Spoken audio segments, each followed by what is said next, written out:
Friends, in case you haven't noticed, we are in an environment and a climate where emotional exhaustion, fatigue, and anxiety are running higher than we might care to admit, and even might care to admit to ourselves. It's vitally important for us to set boundaries and manage expectations, both for ourselves and from others who want to set expectations for us. Overcommitment will exacerbate emotional exhaustion. Taking the time to prioritize your life and the things you need to do that are your responsibility and not hesitating to say no when you need to are utterly essential. Self-care is not selfish. It's a necessity for mental resilience. I deal with this all the time with coaching clients. Listen, in a world that's seemingly saturated with relentless demands, what do we expect except emotional exhaustion, fatigue, anxiety? And we desperately need a refreshing perspective on self-care and mental resilience. I often reflect on the many times in the Gospels that Jesus withdrew from the crowds to spend time alone in prayer and reflection, communing with his Father, who, by the way, is also our Father. If Jesus saw the value in setting boundaries and taking periods of rest, how much more should we? It was the late Robert A. Cook who used to say, when Jesus said, "Come apart and be with me a while, or you'll come apart," he was offering a word of wisdom to my generation. So when Jesus says, "Come to me, all you who are weary and heavy laden, and I will give you rest. Take my yoke upon you and learn from me, for I am gentle and humble in heart, and you will find rest for your souls.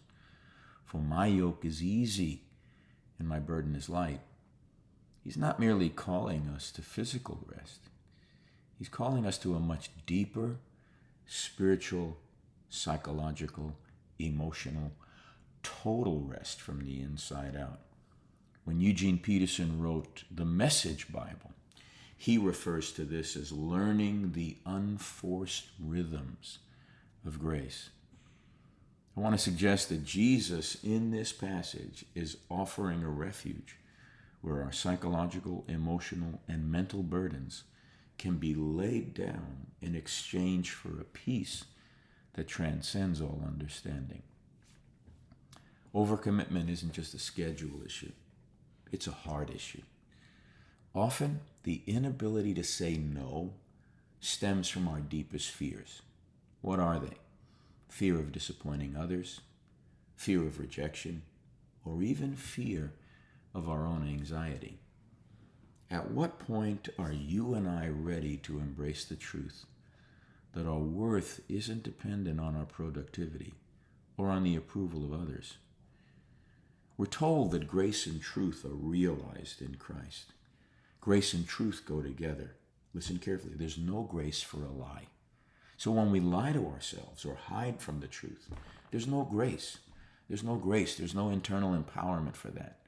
That's why learning self-care is so important, and setting boundaries is essential. You need to see setting boundaries as a stewardship of your God-given emotional, spiritual, psychological resources.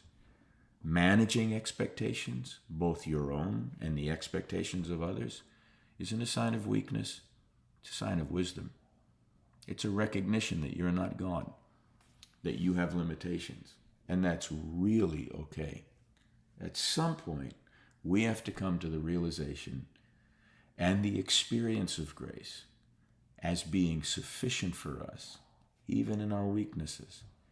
In our moments of fatigue and emotional exhaustion, we can find grace present by the indwelling Spirit, and it can indeed be and is more than enough to carry us through.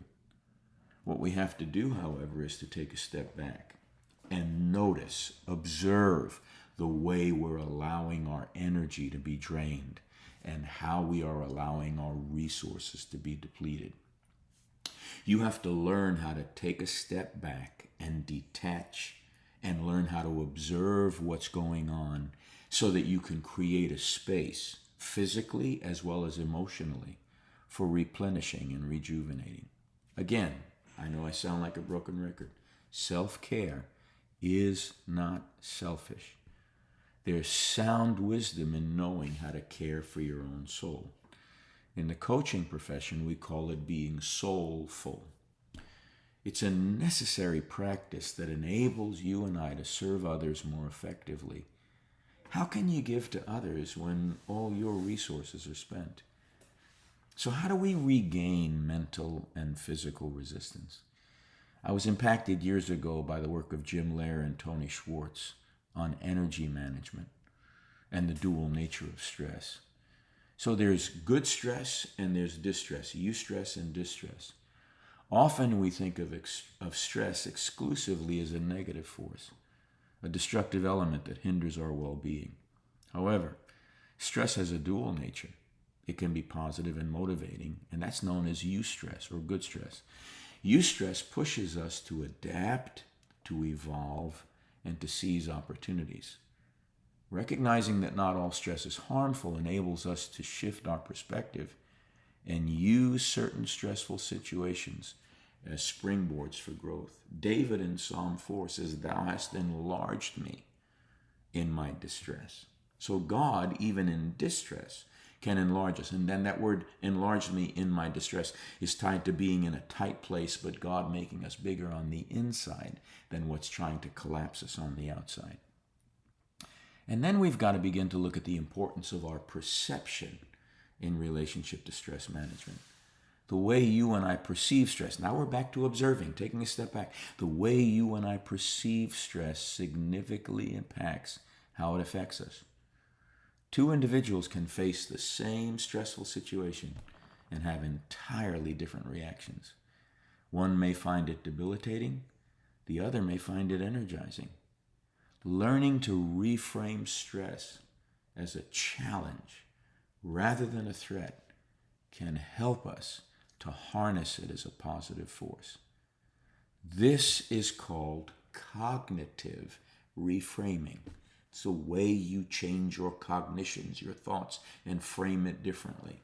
It allows us to approach problems with a mindset that's geared towards solutions and constructive actions. Now, let me just remind you about an aspect of coaching. Observations plus actions equal results. A lot of times we want to change our actions to get different results.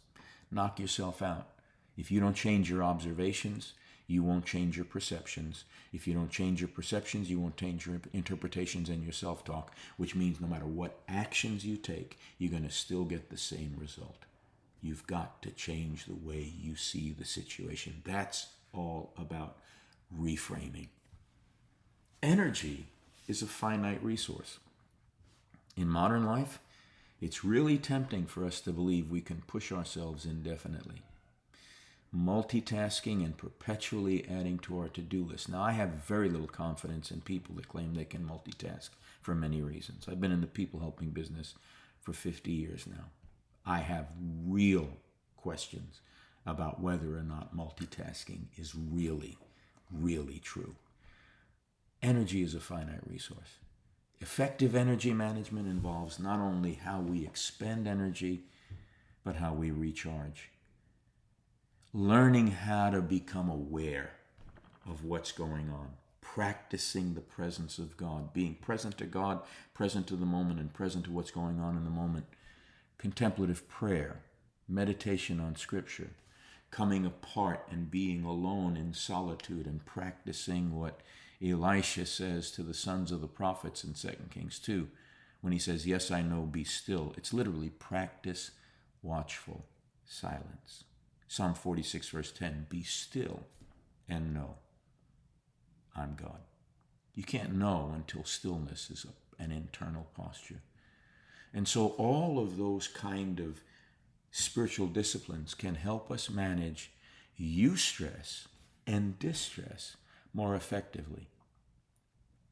And to get back to the issue of boundaries, One key aspect of managing stress and energy in your life effectively is setting appropriate boundaries for yourself and with others. Those boundaries can be related to time, commitments, relationships, and emotional investment. Without clear boundaries, we risk dissipating our energy across far too many domains, and that will only heighten your stress and decrease your efficacy. Learning how to say no can be a form of self-care because it helps you to direct your energy into what truly matters and aligns with what God's intent is for your life. And there's a profound connection between your physical state and your psychological and spiritual state. Overload is the intricate relationship between our physical condition and our stress levels. Diet, exercise, sleep aren't factors that merely affect our physical health. They profoundly influence our psychological well-being and our capacity for managing stress. Physical exercise is known to release endorphins, the feel-good hormones, which not only alleviate the stress, but can also boost our capacity to manage eustress or good stress effectively. Being mindful of our physical condition can serve as a foundational pillar for comprehensive stress and energy management. Self-awareness, my friends, is the key. Understanding your own stress triggers and energy drainers is the first step towards effective management. We talk about stress triggers all the time in coaching, and we talk about energy drainers. We talk about psychic vampires. What are psychic vampires? They're people that are dysfunctional, that suck the life out of you no matter how many times you're with them, and learning how to create some distance in those situations is vitally important. Self-awareness allows you to develop tailored strategies for better coping and thriving, even in dysfunctional relationships. You always have to remember that not all stress is created equal. You want to be able to know the difference between positive stress and negative stress, eustress and distress. It will help you harness the good stress, eustress, for productivity, and it'll help you mitigate the harmful effects of distress. Learn how to pause. The power of the pause will help you recharge. If you're constantly running on empty, you're going to end up in adrenal failure and burnout. The power of the pause requires you scheduling pauses for relaxation, mini vacations, 10 minutes at a time on a daily basis, maybe 7 of them. And schedule them so that you can be renewed. These aren't indulgences. They're necessary for long-term well-being and effective performance. Boundaries are not negotiable. Dysfunctional codependent people have no sense of where they begin and other people end. Setting and maintaining boundaries is not selfish. It's essential. Clear boundaries will help you allocate your energy where it matters most and reduce unnecessary stress so that you can adapt and overcome. Flexibility in your approach to challenges enables you to switch from a stressed reactive state to a stressed responsive state where you can adapt and manage your stressors far more effectively. And being present to the moment and to what God is doing in the moment, and being present to what wants to happen in the moment from the inside out. That will keep him in perfect peace whose mind is stayed on thee. That helps you become more resilient to stress because it promotes a heightened awareness of your communion with God and your ability to observe your thoughts, your feelings, and your responses, enabling you to remember, I'm not my thoughts, I'm not my feelings, I'm not my responses. I'm having these thoughts, I'm having these feelings, and I can change my responses. Your body speaks when When the book Your Body Keeps the Score came out, there's a reason it's maintained its place as a bestseller. Oftentimes we don't listen to our body's signals. Fatigue, tension, irritability, they start from places in our body if we're paying attention. And if we can listen to our body, they serve as early warning signs that we actually need to reassess how we're managing stress and energy. You need to also learn to prioritize so you can be energized. What matters most for today? There are certain things that are important. There are certain things that are less important. There are certain things that are urgent. You can better manage your energy levels and focus on what truly needs your attention and avoid last-minute stress if you can sort out, this is urgent, this is important, this can wait.